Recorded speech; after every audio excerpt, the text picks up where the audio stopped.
As we enter what promises to be a very important, though almost certainly tumultuous political October 2021,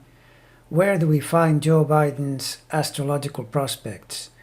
After all, if anyone has skin in the game, he does most of all, because significant legislative failures here could prove anything from damaging to devastating.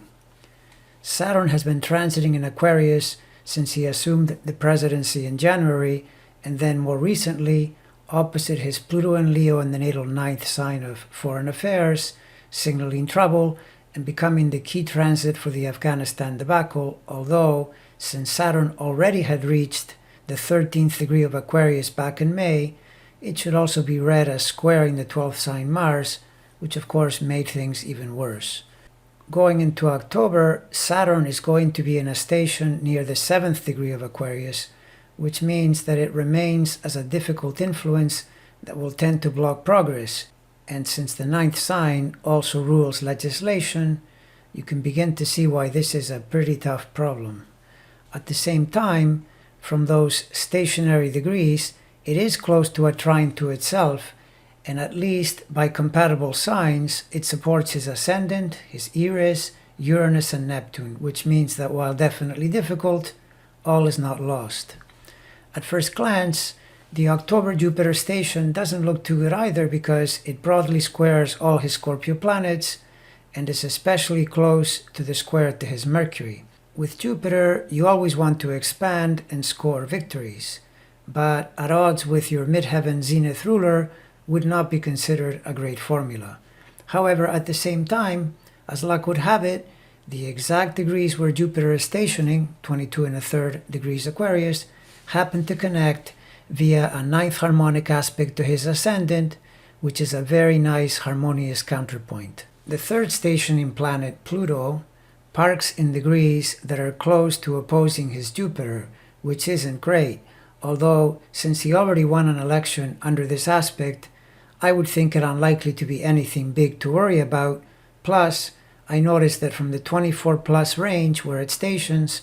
it makes a creative fifth harmonic aspect to his Mars, which is actually quite nice. Rounding out the important major planet transits, Neptune, although not in an October station, is moving toward its December station in a tight trine to Jove's Mercury, a trine it is already making, and this is fabulous because it ensures that come what may, his popularity is going to remain strong.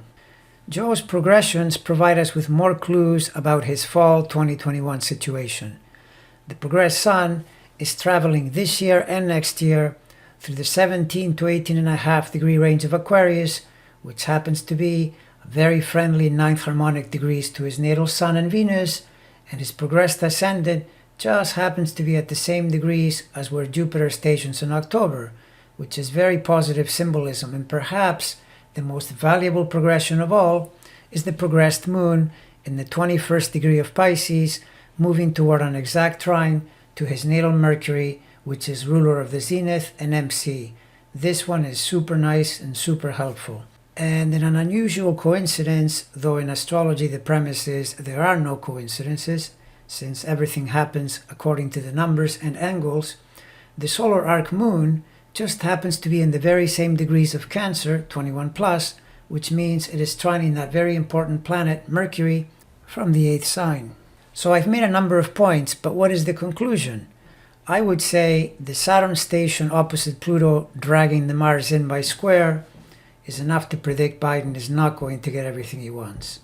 I would be beyond amazed if all the proposed legislation bills are passed at the levels Biden currently hopes for. However, I would also be likewise very perplexed if he didn't come out of this hurricane with a pretty decent harvest, because there are plenty of astrological points to suggest he's nowhere near any kind of disaster. So, a plausible outcome, for example, could be government shutdown averted, infrastructure passes, and so does the other bill, but at a lower price tag to accommodate the two Democrats in the Senate that are unfortunately too tied to the corporate world to defend the interests of the common citizen. Furthermore, as I've said in prior videos, the broad planetary momentum is moving toward Biden's advantage because Jupiter in Pisces next year isn't just favorable for Joe, it is very favorable, and it makes no sense to me he would experience an October bloodbath only 2 or so months before such a favorable sign change.